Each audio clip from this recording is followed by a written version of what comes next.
Avec cette vidéo, nous allons vous montrer expérimentalement l'action d'un champ magnétique uniforme sur un faisceau d'électrons.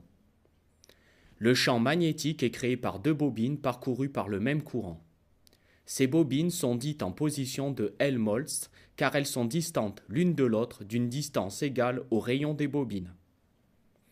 Historiquement, cette expérience a été réalisée par le physicien Thomson en 1890.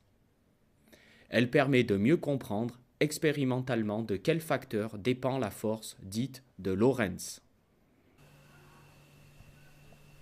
Alors Hélène, à toi de présenter le matériel. Si tu veux bien commencer par les bobines d'Helmholtz. Alors ici, vous avez deux bobines d'Helmholtz. Très bien. Qui sont alimentées par une alimentation ici. Ensuite, on a une deuxième alimentation qui alimente le canon à électrons. Et ici, on a un ampèremètre pour lire l'intensité. L'intensité dans les bobines d'Helmholtz. Et on remarque ici que le canon à électrons est alimenté avec une tension égale à 171 volts. Donc c'est de la haute tension. Et ici, on voit donc, comme Hélène va nous dire, la sphère. Donc on va écouter Hélène qui va nous raconter un peu ce que l'on peut faire avec ce matériel. Mais pour cela, nous allons devoir éteindre la lumière. Alors cet appareil permet de mettre en évidence les trajectoires d'électrons dans un champ magnétique uniforme. Tu peux éteindre, Hélène. Il est constitué d'une ampoule de verre qui contient de la vapeur de mercure et où la pression est très faible.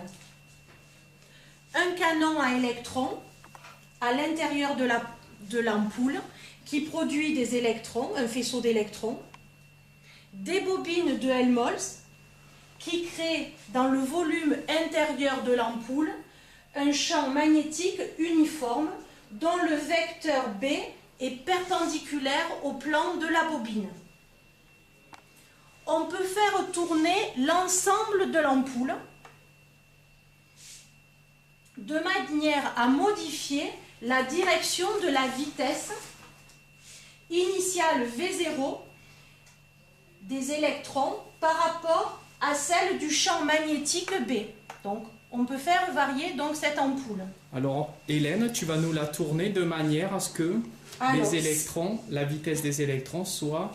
Alors, on va dire que si le vecteur vitesse initiale V0 est parallèle au champ magnétique B, la trajectoire des électrons, ici, on voit, elle n'est pas modifiée.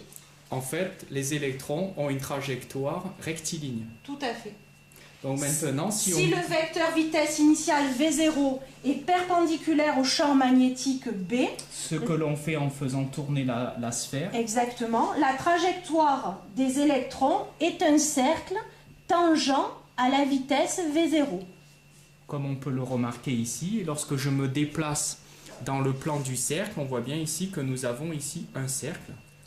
Et maintenant, si le vecteur vitesse initiale V0 est quelconque par rapport au champ magnétique B, la trajectoire est une hélice. Donc on peut aller vers l'arrière. Alors on va montrer en coupe, regardez.